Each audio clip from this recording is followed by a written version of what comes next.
Subscribe करें और bell दबाएं ताकि कोई खबर रह न जाए।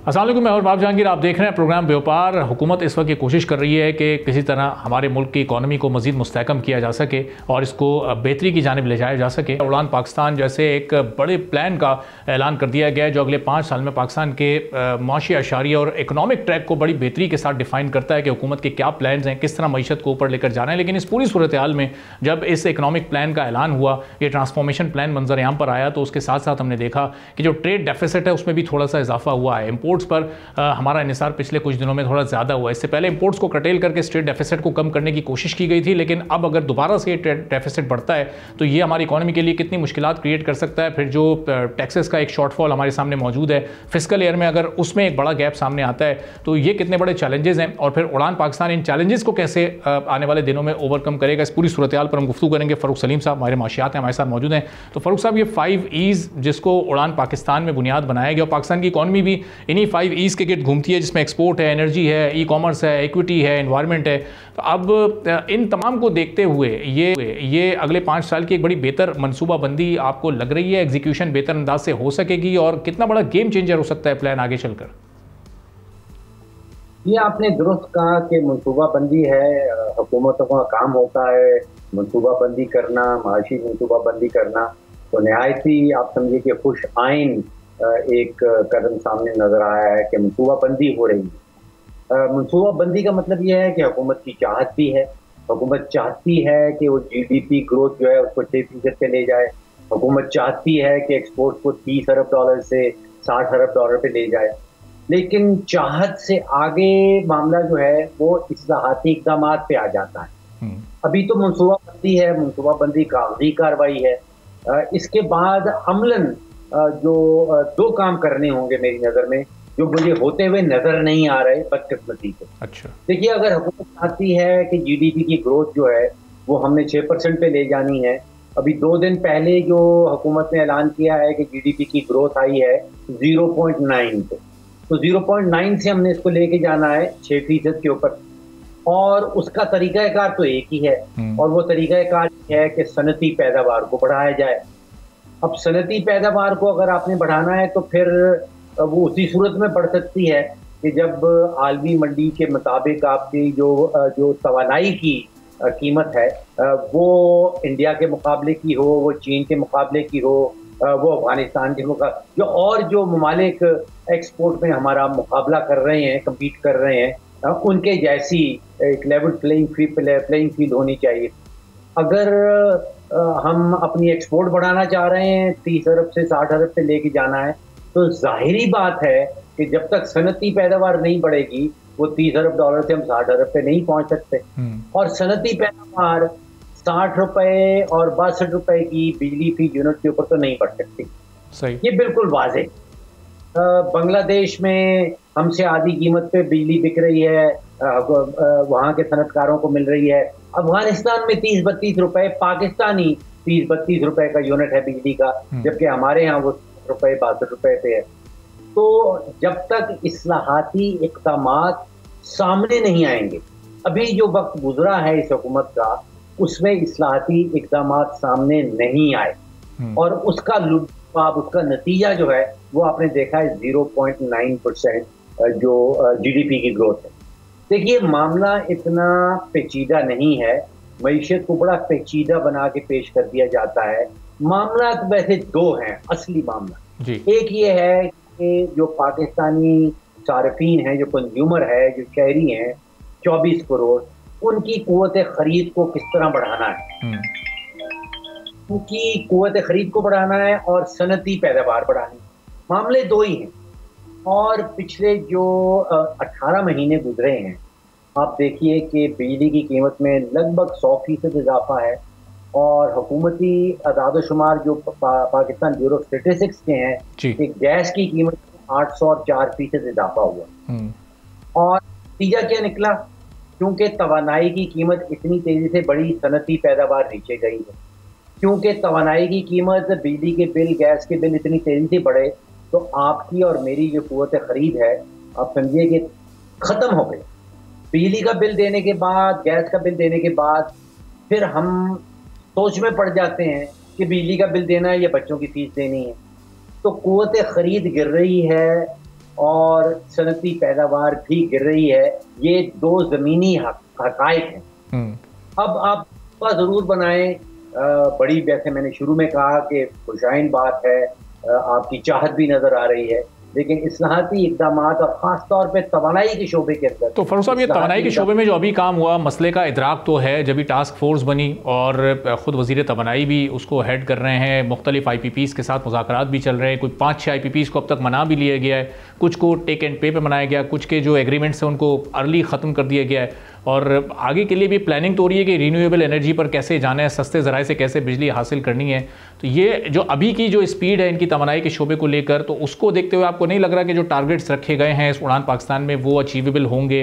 1 साल 2 साल में मज़ीद कुछ बेहतरी आती दिखाई देगी, या जो 5 साल का प्लान है, 5 साल के अख्ताम के बाद, गो के इस हुकूमत के तो अब 4 ही साल रह गए हैं, तो उन 4 सालों के बाद सूरत हाल में काफ़ी बेहतरी होगी अगर इस पेस से चलते रहे? अपनी स्पीड को थोड़ा बढ़ाना होगा। देखिए, हम सुन रहे हैं कि IPPs के साथ आपने बताया कि एग्रीमेंट हो गए हैं, बाकियों के साथ बातचीत हो रही है, मुज़ाकरात हो रहे हैं। मामला मुज़ाकरात का नहीं, मामला नताइज का है, और नतीजा नज़र आना है आपके और मेरे घर, दुकान या ऑफिस के बिल के अंदर। तो अगर आप 60 रुपए से आ जाएगा 30 रुपए पे, तो फिर तो हम मान जाएंगे कि ये मुज़ाकरात बड़े कामयाब हुए। अभी मुज़ाकरात की खबर आ रही है, दूसरी कोशिशों की खबर आ रही है, अभी नतीजा निकलना बाकी है। तो नतीजा है आपके और मेरे घर के गैस और बिजली के बिल नीचे नहीं आ रहे। सही, और जो ऑन ग्राउंड रियलिटी भी है कि ज़ाहिर है जो एग्रीमेंट्स हुए हैं माजी में, वो उन जिन शराइत पर हुए, उन शराइत को भी इतनी आसानी के साथ शायद ख़त्म करना या तोड़ना इस हुकूमत के पास उसका शायद उस तरीके से मैंडेट या इख्तियार ना हो। तो अब इंतज़ार ही किया जाएगा उनके एग्रीमेंट्स को ख़त्म करने का, या फिर कोई ऑल्टरनेट प्लान ऐसा अडॉप्ट किया जाएगा कि वो माइनर सी बेहतरी तो आना शुरू हो? चूँकि ये आपका पॉइंट बड़ा वैलिड है कि अभी तक वो एंड कंज्यूमर तक तो उसके कोई ऐसे ख़ास मुस्बत असरात नहीं पहुँचे हैं, कोई बेहतरी फौरी तौर पर तो होती नज़र नहीं आ रही है। देखिए, एक तफरीक करना ज़रूरी है कि हम बीमारी की अलामात को दबाने की कोशिश कर रहे हैं या बीमारी का इलाज ढूंढ रहे हैं। अभी तक ख़ास तौर पे तवानाई के शोबे के अंदर जो आपने जिक्र किया कि 5 IPPs के साथ मुज़ाकरात तय पा चुके हैं, बाकियों के साथ बात हो रही है, ये बीमारी की अलामात को दबाया जा रहा है, दबाने की कोशिश हो रही है। जो असल बीमारी है वो चोरी है। देखिए, पावर इलेक्ट्रिक सप्लाई कंपनी जो है, पेस्को जो कहलाती है, उसमें 45% बिजली चोरी हो जाती है।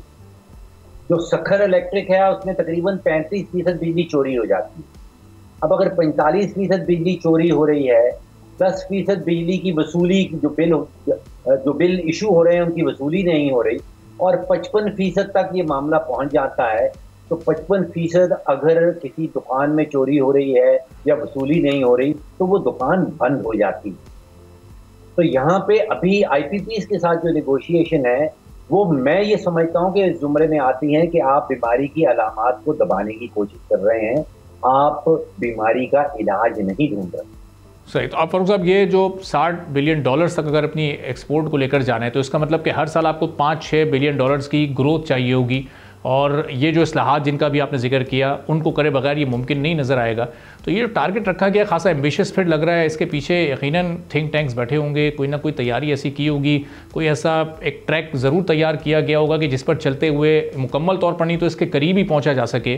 तो ये उम्मीद लगाएं किसी हद तक कि ये चाहे $60 बिलियन तक नहीं तो $45-50 बिलियन तक शायद पहुँचने की कोशिश करें, इंडस्ट्री के हालात हमें कुछ बेहतर नज़र आए आने वाले दिनों में। देखिए, उम्मीद आप भी लगाएं, उम्मीद मैं भी लगाता हूँ, तवक्को भी है, लेकिन तवक्को और आप समझिए कि हिकमत अमली में एक फ़र्क है। तवक्को लगा के बैठे रहें, उम्मीद लगा के बैठे रहें, जब तक एक ख़ास किस्म की हिकमत अमली सामने नहीं आएगी जिसमें इस्लाहाती इक़दामात शामिल ना हों और उनके नताइज। आप ऐलान ज़रूर कर सकते हैं, ऐलान करते रहें, लेकिन अभी तक जब तक वो अमली इक़दामात सामने नहीं आएंगे, आप बिजली की चोरी ख़त्म नहीं कर। देखिए, आपने एक माशी मंजिल, एक बिल्डिंग बनानी है, वो 10 मंजिला हो या 100 मंजिला हो, उसकी जो बुनियाद है वो तवानाई का सेक्टर है। वो गैस है, वो बिजली है, उसका रेट क्या है, वो मिलती कितनी देर तक है, उसके ऊपर रिलायबिलिटी का क्या मामला है। तो जब तक आपकी बुनियाद मजबूत नहीं होगी, जो मंसूबे आपने बना रखे हैं 10 मंजिला बिल्डिंग बनाने के या 100 मंजिला बिल्डिंग बनाने के, वो मंसूबे ही रह जाए।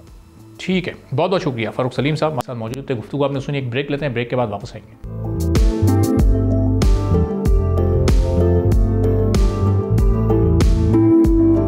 एक बार फिर आपको प्रोग्राम में खुशामदीद कहेंगे। पाकिस्तान में हुकूमत मईशत की बेहतरी के लिए इस वक्त खासी सरगर्म है। उड़ान पाकिस्तान प्रोग्राम के जरिए एक बड़े और रोशन मुस्तकबिल की बुनियाद रखी गई है, लेकिन हम उसके साथ साथ देख रहे हैं तो कि तिजारती खसारा है, जो ट्रेड डेफिसिट है, उसमें मुसलसल इजाफा खासी तशवीश का बाइस है। पाकिस्तान का तिजारती तवाज़ुन हालिया अरसे में इम्पोर्ट्स पर ज़्यादा इन्हिसार की वजह से बिगड़ रहा है, जिससे ट्रेड डेफिसिट मुस्तकिल बढ़ रहा है। दिसंबर 2024 में जो हमारी एक्सपोर्ट्स हैं उनका वॉल्यूम 2.8 अरब डॉलर रहा, जो दिसंबर 2023 के मुकाबले में सिर्फ 0.7% इजाफे को जाहिर करता है। अब दूसरी जानिब दिसंबर में जो इंपोर्ट्स हैं उसका वॉल्यूम 5.28 अरब डॉलर तक पहुंच गया है, जो सितंबर 2022 के बाद सबसे ज़्यादा है। अब ये फिगर्स सालाना बुनियादों पर 14% और माहाना बुनियादों पर 17% इजाफे की जानिब हमारी तवज्जो दिलाते हैं। इस दरामदी इजाफे ने तिजारती खसारे को मज़ीद बढ़ा दिया है। रिपोर्ट के मुताबिक माली साल 2025 की पहली शशमाही में तिजारती खसारा 11.17 अरब डॉलर से तजावुज़ कर सकता है। माहिरीन के मुताबिक मईशत का दरामदात पर ज़्यादा इन्हिसार तशवीशनाक है और इस रुझान को रोकने के लिए फौरी और मौसर पॉलिसी साजी की भी ज़रूरत है। इम्पोर्ट्स में बेकाबू इजाफे को कंट्रोल करने और एक्सपोर्ट्स में नुमाया इजाफा करने के लिए हुकूमती सतह पर इक़दाम उठाना बहुत ज़रूरी है। ताहम माली साल 2024 में पाकिस्तान का तिजारती खसारा सालाना 12% कम होकर 24.1 अरब डॉलर रहा है, जिसकी बड़ी वजह एक्सपोर्ट्स में इजाफा और इम्पोर्ट्स में मामूली कमी है। बरामदात 10.5% इजाफे से 30.7 अरब डॉलर, जबकि दरामदात 0.8% कमी से 54 अरब डॉलर रही हैं। जून 2024 में तिजारती खसारा 15.13% इजाफे से 2.39 अरब डॉलर रिकॉर्ड किया गया। इन फिगर से जाहिर होता है कि पाकिस्तान को तिजारती तवाज़ुन बेहतर बनाने के लिए अपनी इम्पोर्ट्स को कंट्रोल करने और एक्सपोर्ट्स को बढ़ाने की ज़रूरत है, ताकि इकॉनमी मुस्तहकम हो सके और इस ट्रेड डेफिसिट को भी कम किया जा सके। अब मुस्तकबिल में क्या हिकमत अमली हो, और ख़ासतौर पर इस उड़ान पाकिस्तान प्रोग्राम के आगाज़ के बाद अब ये जो इम्पोर्ट्स का बढ़ना है, ये कितना बड़ा चैलेंज होगा हमारी इकोनॉमी के लिए और इसको कैसे कम किया जा सकता है, इस पर हम गुफ्तगू करेंगे। हनीफ गौर साहब चेयरमैन है गौर ग्रुप ऑफ कंपनीज़ के, हमारे साथ मौजूद हैं। बहुत शुक्रिया हनीफ साहब, प्रोग्राम के लिए आपने वक्त निकाला। अब हम इम्पोर्ट्स को हमने बड़ी मुश्किल से कंट्रोल किया था, लेकिन दिसंबर में हमने फिर देखा कि फिर इसमें अच्छा खासा इजाफा हमारे सामने आया है। एक्सपोर्ट्स को बढ़ाने का हमने एक टारगेट रखा है अगले 5 साल में 60 अरब डॉलर्स का, कैसे वो हासिल किया जा सकेगा और ये ट्रेड डेफिसिट कैसे कम हो सकता है, इस पर क्या आपकी माहिराना राय है? जी बिस्मिल्लाहिर्रहमानिर्रहीम, बहुत शुक्रिया आपका इनवाइट करने का। अब देखें कि एक्सपोर्ट एक ही तरीका है बढ़ाने का कि इंटरनेशनल मंडियों तक हमारी मजीद रसाई हो, और उसके लिए हमें बैनुल-अक़वामी तौर पे अपने लोगों के साथ रवाबित बेहतर करने पड़ेंगे। हमें यहाँ पर जो पॉलिटिकल अनस्टेबिलिटी है मुल्क के अंदर, एक तो उसे खत्म करना पड़ेगा।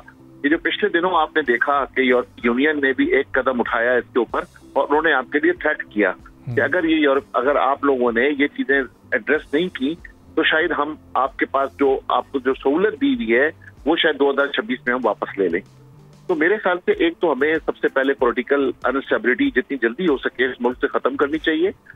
दूसरा ये कि हमें जो बिजनेस के लिए पॉलिसीज हैं, जो ट्रेड पॉलिसीज हैं, जो FDR की जो टैक्सेस की पॉलिसी है, कम से कम बिजनेसमैन ये चाहता है कि हमें 10 साल की एक पॉलिसी पूरी मुरतब हो जाए, ताकि जब वो कस्टमर के साथ बात करें तो उनको रेट देने में आसान हो जाए जब एक्सपोर्ट बढ़ाने के लिए। उन्हें ये इल्म नहीं होता एक्सपोर्टर को कि इस साल टैक्सेस क्या होंगे और अगले साल टैक्सेस क्या रहेंगे। तो मेरे ख्याल से इस किस्म की एक्सपोर्ट के लिए अगर हम एक अलग से पॉलिसी बनाएं और एक्सपोर्टर को ये बात पता हो कि मेरी फिक्स कॉस्ट ये होगी और मैं अपने रीजन के साथ जो बांग्लादेश में, इंडिया में, चाइना में, इन सब के साथ मैं मुकाबला कर सकता हूँ उस रीजन में बैठ के, तो हमें वो रखना चाहिए। एक इकदाम अच्छा कर रही है गवर्नमेंट, इस वक्त की गवर्नमेंट, कि रेट ऑफ इंटरेस्ट को नीचे लेकर आती जा रही है ग्रेजुअली। आज 22% से 13% पे आ गया, और अब जो है तो इंशाल्लाह ताला जिस तरीके से वादे किए वजीर खजाना ने और प्राइम मिनिस्टर ने, तो मैं समझता हूँ कि बहुत जल्द इंशाल्लाह सिंगल डिजिट पर भी रेट ऑफ इंटरेस्ट आ जाएगा।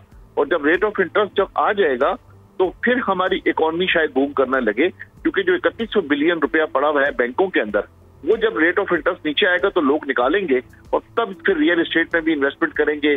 और आपका जो स्टॉक एक्सचेंज इस वक्त जो आपका काफी हद तक बढ़ चुका है, जो 1 लाख की अबूर को क्रॉस किया है बहुत अरसे के बाद, तो मैं ये समझता हूँ कि फिर स्टॉक में और बाकी जो इंडस्ट्री है वो बेहतरी की तरफ मजीद जाएंगी। और जो IPPs का काम किया है गवर्नमेंट ने, वो मैं समझता हूँ कि बहुत अच्छा काम है और उसके ऊपर कंटिन्यू काम करना चाहिए। जो इदारे अपना काम नहीं कर रहे उनको बंद होना चाहिए। जैसे अभी PIA की तरफ कोशिश की गई है, पाकिस्तान शीट की तरफ कोशिश की जा रही है, जो दीगर कौमी इदारे हैं उनकी जो बंदिश की तरफ जा रही है, तो मैं समझता हूँ कि गवर्नमेंट को जितनी जल्द हो सके उतना गवर्नमेंट अपने खसारों से निकलेगी और अपने पैरों पर मजबूती से खड़े हो सकेगी। तो अनीम साहब, ये जो बैंक्स में इस वक्त बहुत पैसा पड़ा है, हमारी बिजनेस कम्युनिटी का भी, इन्वेस्टर्स का भी, इसको निकलना लाजमी ज़रूरी है। आपको भी इसकी अहमियत का अंदाज़ा है, हुकूमत को भी यकीनी तौर पर इसकी अहमियत का अंदाज़ा होगा, लेकिन इसके बावजूद ये इंटरेस्ट रेट को थोड़ा आहिस्तगी के साथ कम किया गया। 5 रिव्यूज़ ले लिए इस 9% की गिरावट में, तो ये अब तक तो ये सिंगल डिजिट के करीब तरीन या सिंगल डिजिट में चले जाना चाहिए था। बहुत ज़्यादा एक सेफ कॉशियस अप्रोच के साथ हुकूमत इस सिलसिले में आगे बढ़ रही है। इतनी एहतियात की क्या इस वक्त वजूहत आपकी समझ आती हैं? देखिए, मैं ये समझता हूँ कि अगर ग्रेजुअली एकदम कम करती है तो फिर हुकूमत को बड़ा अपना जवाब देना मुश्किल हो जाता है। वो जिस तरीके से हुकूमत लेकर चल रही है, गालिबन जितने भी हमारे जो कारोबारी लोग हैं वो सब उससे मुतमईन है, क्योंकि ग्रेजुअली 2.5%, 2%, 3% करके नीचे लेकर आ रही है। लेकिन अब जो 13% पे हम पहुंच चुके हैं, वो 13% से हम बहुत जल्द सिंगल डिजिट पे आ जाएंगे। और जब हम सिंगल डिजिट पे आ जाएंगे, और एक पॉलिसी और बन रही है गवर्नमेंट की कि 6% के ऊपर जो लोगों को ऊपर हाउसिंग इंडस्ट्री में दे दिया जाए। अगर ये पॉलिसी बन गई तो ये काफी काम शुरू हो जाएगा, क्योंकि हाउसिंग जो रुकी हुई है, जो सेकंड लार्जेस्ट इंडस्ट्री है इस मुल्क की आफ्टर ज़राअत, वो जो है तो उसमें जब काम शुरू हो जाएगा तो लोगों को अपना घर मिलना शुरू हो जाएगा। आज जो इंडस्ट्री, जो स्टील इंडस्ट्री जो है तो उस फुकदान का शिकार है, सीमेंट इंडस्ट्री भी परेशान है, बाकी जो 72 इंडस्ट्रियां हैं, रेड इंडस्ट्रियां, वो सब की सब चलना शुरू हो जाएंगी। जब वो चलेंगी तो पहिया चल पड़ेगा इकोनॉमी का, जो इस वक्त मुंजमद हुआ है। लेकिन जो एक्सपोर्ट्स का इस वक्त एक $60 अरब का ये टारगेट रखा गया है उड़ान पाकिस्तान प्रोग्राम में, और ये अगले 5 सालों में इस तक अगर पहुंचना है तो हर साल $6 अरब का इजाफा, ये कैसे मुमकिन हो सकेगा? क्योंकि बहुत सारी इंडस्ट्रीज़ हमारी रियल स्टेट को इंक्लूड करके ऐसी हैं कि वो जो इंडस्ट्रीज़ जब चलेंगी तो आपकी इंपोर्ट्स भी बढ़ जाएंगी, बहुत सारा खाम माल आपको बाहर से मंगवाना पड़ेगा। ऐसे में हमारा ट्रेड डेफिसिट भी फिर क्या बढ़ता जाएगा? नहीं, आपका खाम माल देखें ना कि आपकी कंस्ट्रक्शन इंडस्ट्री में ज्यादातर मटेरियल तो हमारा लोकल यूज होता है, बहुत ज्यादा केमिकल्स आपके सिर्फ चंद आपको मंगवाने पड़ते हैं। मेजोरिटी सामान हमारी कोशिश ये कर जाए कि जिस तरह लग्जरी पर पाबंदी लगाई गई है, गवर्नमेंट को चाहिए कि लग्जरीज के ऊपर पाबंदी लगे, ताकि हमारी डोमेस्टिक इंडस्ट्री जो तो काम कर सके। जो हमारी इंडस्ट्रियां बंद होती जा रही है, आप देखें कि इस वक्त तकरीबन सिरामिक्स की इंडस्ट्री बंद होने पर है, या 10 से 20% के ऊपर वो चल रही है। इसी तरह से बाकी इंडस्ट्रियां भी ग्रेजुअली बंद होती जा रही हैं। जब तक अगर कंस्ट्रक्शन को रिलीफ नहीं देंगे, कंस्ट्रक्शन के काम को नहीं करेंगे, तो जो 72 रिलायड इंडस्ट्रियां हैं, अगर वो ग्रेजुअली बंद हुई, जब उन लोग बेरोजगार होंगे तो गवर्नमेंट के लिए एक मजीद परेशानी शुरू हो जाएगी और लॉ एंड ऑर्डर की सिचुएशन को कंट्रोल करना मुश्किल हो जाएगा। तो लिहाजा सिर्फ एक एक्सपोर्ट को फिगर आउट ना करें। मैं समझता हूँ ओवरऑल मुल्क की जो जितनी भी इंडस्ट्रियां हैं, सबको सबकी तरफ सोचना चाहिए। एक्सपोर्ट यकीनन हमें फॉरेन एक्सचेंज चाहिए, एक्सपोर्ट हमें बढ़ानी चाहिए। एक्सपोर्ट के लिए एक अच्छा एनवायरनमेंट देना पड़ेगा इंडस्ट्रियलिस्ट को, और इंडस्ट्रियलिस्ट के लिए को बेहतर रेट करने पड़ेंगे और एक परमानेंट पॉलिसी देनी पड़ेगी जिस पर हम एक्सपोर्ट बढ़ा सकें। और अभी टैक्स पॉलिसी की भी हनीफ साहब ने बात की कि वो भी बड़ी आसान और सादा और लॉन्ग टर्म होनी चाहिए। हम ये देख रहे हैं कि अब FBR और हुकूमत की कोशिश है कि कुछ ऐसे सेक्टर्स, और जिसमें रियल एस्टेट भी शामिल है, जिसमें एग्रीकल्चर भी शामिल है, जिसमें रिटेल सेक्टर भी शामिल है, कि इनको टैक्स नेट में मुकम्मल तौर पर लाने के लिए बड़ी इस वक्त कोशिशें हो रही हैं, और शायद अगले चंद माह में मुमकिन भी हो जाए। तो उससे थोड़ा सा और स्क्रूज़ को आप टाइट होते देख रहे हैं, थोड़ी पॉलिसीज़ की सख्ती होते आप देख रहे हैं, या किसी हद तक रिलीफ मिल सकेगा इस पर अमल दरामद के बाद? कुछ गवर्नमेंट से कोई नेगोशिएशंस वगैरह आप लोग की चल रही हैं? नहीं, टैक्स की रिलीफ तो आप देखें कि मिलने के बजाय टैक्स तो और कलेक्शन बढ़ाने के लिए अननेसेसरी FBR के नोटिस पूरा दिन बिजनेसमैनों की टेबलें भरी हुई होती हैं। मतलब एक ही चीज को बार बार हम मॉनिटरिंग के नाम पे दे रहे होते हैं। दूसरी बात जो है तो हम ऑडिट के नाम पे दे रहे होते हैं। हम जितने भी बिजनेसमैन हैं FBR से इस टाइम बिल्कुल नाक तक आए हुए परेशान है। और हम जब भी जाते हैं अपने ऑफिस तो हम देखते हैं कि हमारी टेबल पे सामने FBR के लातादाद चालान जमा हुए भी होते हैं, और हम पूरा दिन FBR को मुंह दे रहे होते हैं और संभाल रहे होते हैं। और ना सिर्फ FBR को, बाकी अदर जो दीगर इदारे हैं, मैं समझता हूँ कि उन सब के अंदर चेंजेस करने की जरूरत है, और कोशिश करें कि बिजनेस कम्युनिटी को या बिजनेसमैन को 1 विंडो की सहूलत दी जाए, ताकि जितनी NOCs वगैरह ली जाती हैं एक विंडो से उसे मिले, वो सिर्फ अपनी तवज्जो पूरा दिन डिपार्टमेंट की एनओसियां लेने के बजाय जो है वो अपने काम की तरह तवज्जो दे ताकि मुल्क को तरक्की पहुंच सके। और हनीफ साहब, ये टैक्स के जो इश्यूज़ हैं ये भी टैक्स पॉलिसी के इशू, आपको नहीं लगता कि वंस फॉर ऑल इसको भी फिक्स कर लिया जाए? क्योंकि FBR या हुकूमत का मौक़िफ़ ये होता है कि रियल एस्टेट सेक्टर इस वक्त पूरी तरीके से टैक्स अदा नहीं कर रहा, उसको टैक्स नेट में लाने की ज़रूरत है। जब हम इस सेक्टर के एक्सपर्ट से बात करते हैं और इससे मुंसलिक लोगों से बात करते हैं तो वो कहते हैं हम कई मदों में टैक्स अदा कर रहे हैं और ये FBR का या हुकूमत का मौक़िफ़ या तासुर गलत है। तो ये इसमें भी एक क्लैरिटी चाहिए होगी। देखिए, बिल्कुल मैं समझता हूं कि आरिफ अदीब साहब से आपने कई दफा सुना होगा, मैं नाम कोट कर देता हूं कि अगर आप ट्रांजैक्शन से लेते हैं, जिस दिन से हम जमीन की परचेज करते हैं, जमीन की परचेज से लेकर बिल्डिंग की डिलीवरी तक हम तकरीबन 103% टैक्स देते हैं पूरी ट्रांजैक्शन के ऊपर। अच्छा। तो मैं ये समझता हूँ कि ये काफी मिसअंडरस्टैंडिंग है कि लोग समझते हैं कि रियल एस्टेट टैक्स नहीं देता। आप ये देखें कि आपके यहाँ पर टैक्सेशन की पोजीशन क्या है, ये लोग क्यों छोड़कर जा रहे हैं बराबर मुल्क में दुबई में। वहां पे 5% फिक्स टैक्स है और वन विंडो ऑपरेशन है और किसी बंदे की इन्वॉल्वमेंट नहीं है, सब कुछ सिस्टम से कंप्यूटराइज तरीके से अप्रूवलें मिलती हैं, हर चीज होती है। तो दिन ब दिन लोग जा रहे हैं, जो 12 बिलियन की बात हम करते हैं जो दुबई शिफ्ट हो गया, तो उसकी वजूहत ढूंढनी चाहिए हमें कि उसकी वजह क्या है। क्यों यहाँ पे लोग इन्वेस्टमेंट करने के बजाय हम 3-3 बिलियन के लिए कशकोल उठा के पूरा दिन मुल्कों फिरते हैं और हमारे अपने लोग जो बिलियन ऑफ डॉलर जो है दूसरे मुल्कों में लेके जा रहे हैं। तो जो हमारी कमजोरियां हैं, हमें अपनी कमजोरियों को ढूंढना चाहिए ताकि हम अपने लिए पॉलिसी बेहतर करें, ताकि उस पॉलिसी को देखते हुए लोग यहाँ पर इन्वेस्टमेंट्स करें। तो मैं बिल्कुल नहीं समझता कि रियल एस्टेट सेक्टर के अंदर टैक्स जो तो कम कलेक्ट होता है।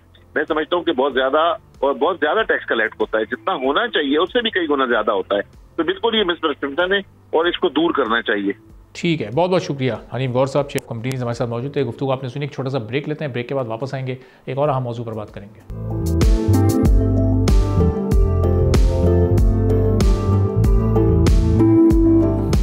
एक बार फिर आपको प्रोग्राम में खुशामदीद कहेंगे। और पाकिस्तान की इकॉनमी को अगर मुस्तकबिल में ग्रो करना है और पाकिस्तान की किस्मत को और तकदीर को अगर बदलना है तो उड़ान पाकिस्तान की कामयाबी और उस पर हुकूमत की कामयाब पेशकदमी बहुत ज़रूरी है। और इसके 5 E's की बहुत ज़्यादा अहमियत है और उन्हीं 5 E's में से एक ही है एनर्जी का। और इस एनर्जी का जो डायरेक्ट कनेक्शन है वो पाकिस्तान की बिज़नेस कम्युनिटी से है, वो पाकिस्तान की इंडस्ट्री की ग्रोथ से है।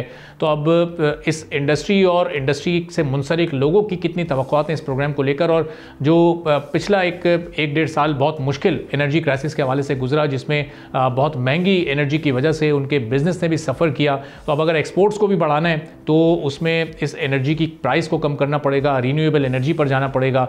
और जो इस वक्त टैरिफ एनर्जी का उसमें कितनी कमी अमली तौर पर बिज़नेस कम्युनिटी एक्सपेक्ट कर रही है और क्या क्या उम्मीदें इस वक्त इस उड़ान पाकिस्तान प्रोग्राम से उनको हैं, हम गुफ्तगू करेंगे। तनवीर अहमद बारी साहब हमारे साथ मौजूद हैं, साबिक सदर FPCCI के। बहुत शुक्रिया तनवीर साहब, प्रोग्राम के लिए आपने वक्त निकाला।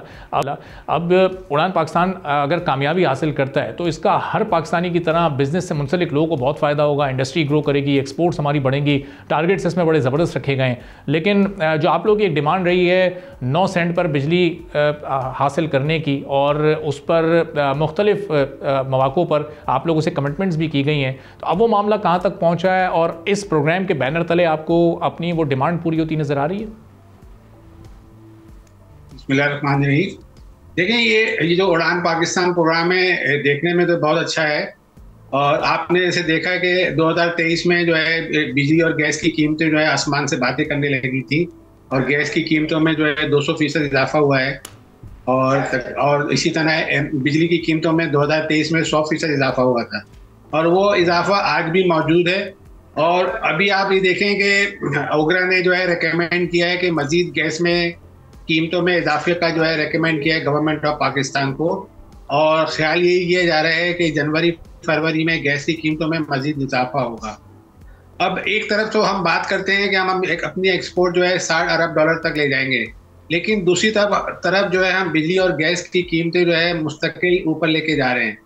अभी आप देखें कि IPPs के साथ जो है अखबारी इत्तलात के मुताबिक IPP से माहदे जो उनसे नेगोशिएट होने की बातें हो रही हैं, उनसे बात की जाएगी, लेकिन कोई अमली इकदाम कुछ भी नज़र नहीं आ रहा और बिजली और गैस की कीमतें कहीं से भी कम होती भी नज़र नहीं आ रही। हर महीने हर दूसरे महीने अखबार में आ जाता है कि जी ये प्लान बना रहे हैं, ये कह रहे हैं, वो कह रहे हैं, ये कर रहे हैं, लेकिन हो कुछ भी नहीं रहा है, अमली तौर पे कुछ नहीं हो रहा, सिर्फ बातें हो रही हैं। तो अगर इसको प्रोग्राम को जो है उड़ान पाकिस्तान को कामयाब करना है तो हुकूमत पाकिस्तान को बिजली और गैस की कीमतें कम करनी पड़ेंगी, उसको उसको इस सतह पे लेके आना पड़ेगा ताकि पाकिस्तान की जो चीज़ें हैं, पाकिस्तान की जो एक्सपोर्ट है, वो बैनुल अक़वामी मार्केट में उसका मुकाबला कर सकें। इतनी महंगी गैस की कीमतों पे और बिजली की कीमतों पे इंडस्ट्री जो है सरवाइव नहीं कर सकती, हमारी एक्सपोर्ट नहीं बढ़ सकती। दूसरी बात यह है कि हमारी एक्सपोर्ट बढ़ाने के लिए हमें जो है अमन अमान की सूरत हाल को भी सही करना होगा। इस वक्त आप देखेंगे मुल्क में अमन अमान की सूरत, खास तौर से कराची में अमन अमान की सूरत हाल जो है वो ठीक नहीं है। और ऐसी अमन अमान की सूरत हाल अगर ख़राब होगी तो बाहर से इन्वेस्टमेंट कैसे आएगी, फॉरेन डायरेक्ट इन्वेस्टमेंट कैसे आएगी। एक तरफ तो हमारी जो है शेयर मार्केट बहुत ऊपर गई है, 1 लाख से ज़्यादा जो है उसको क्रॉस कर लिया, अच्छी बात है। लेकिन दूसरा ये है कि जो हमारी इंडस्ट्री है वो तरक्की नहीं कर रही है। अभी भी आप देखें कि जो हमारे जो मसाइल हैं, जो बिजली के, गैस के, अमन अमान के हैं, हमारा इंफ्रास्ट्रक्चर कितना ख़राब है। आप देखें कराची का इंफ्रास्ट्रक्चर कितना ख़राब है, उस पर कोई तवज्जो नहीं है। जो हमारे इंडस्ट्री के इलाके, इंडस्ट्रियल इलाकों में अगर आप चले जाएं तो मोंजोडारो का जो है वो पेश करते हैं कि ऐसा लगता है कि आप मोंजोडारो के इलाके में आ गए। तो हमें जो है ये जो सारी चीज़ों को ठीक करना होगा। हमारे कराची में जो है पानी का मसला है, इंडस्ट्री को पानी की सप्लाई का मसला होता है और पानी जो है कराची में जो है सबसे ज़्यादा महंगा पानी मिलता है।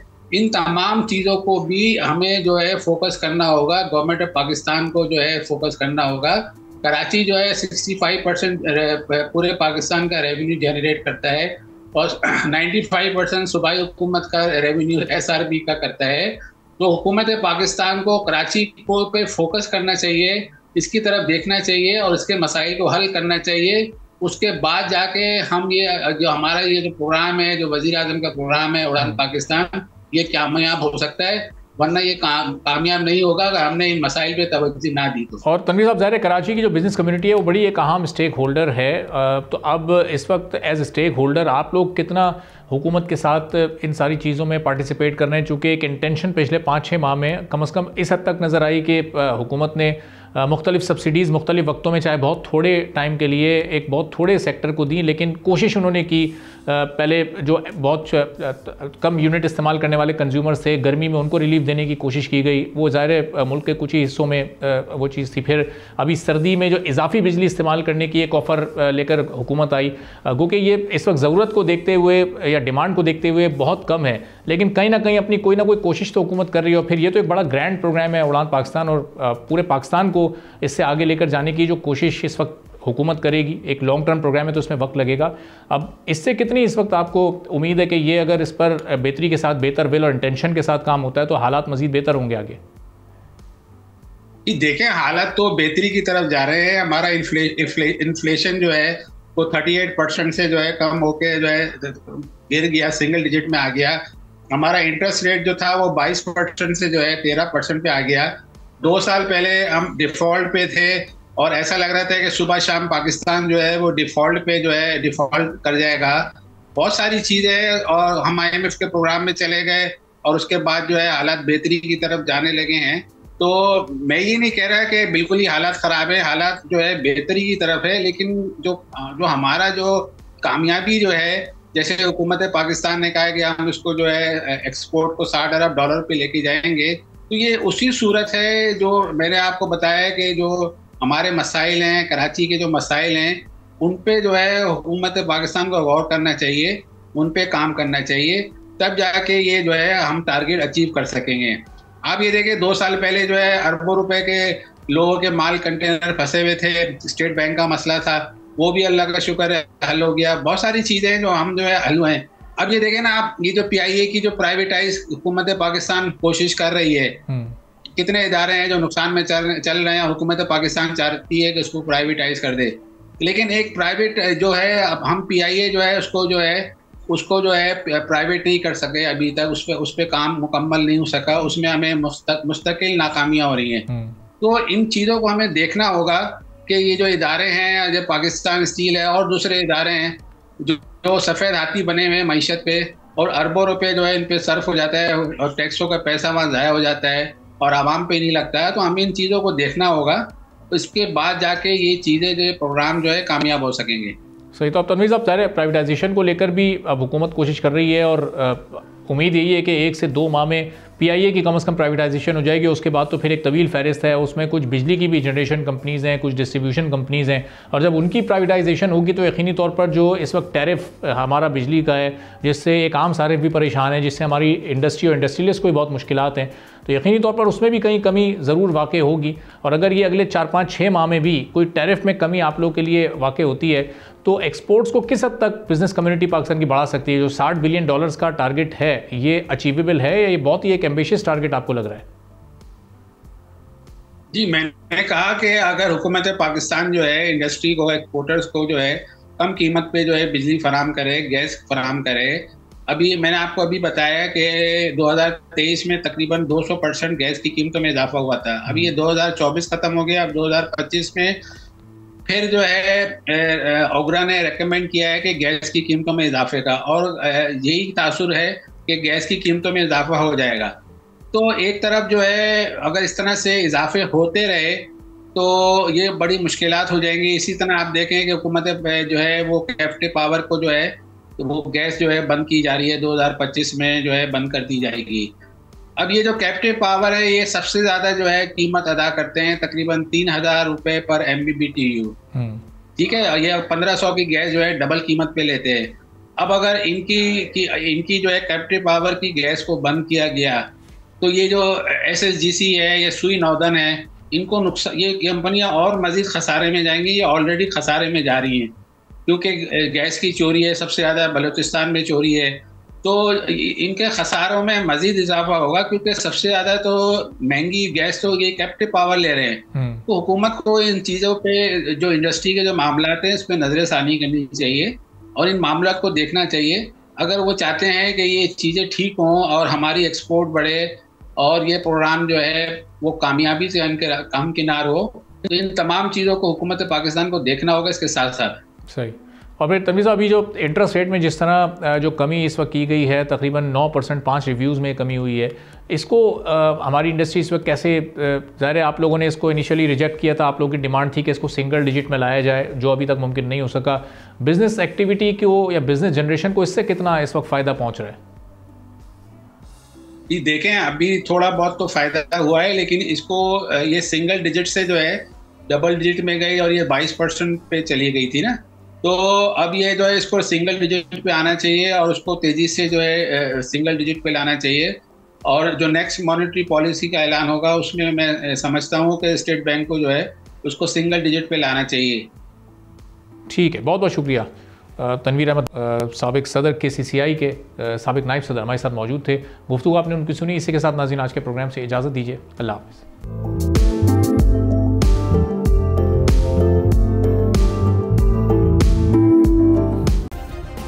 सब्सक्राइब करें और बेल दबाएं ताकि कोई खबर रह न जाए।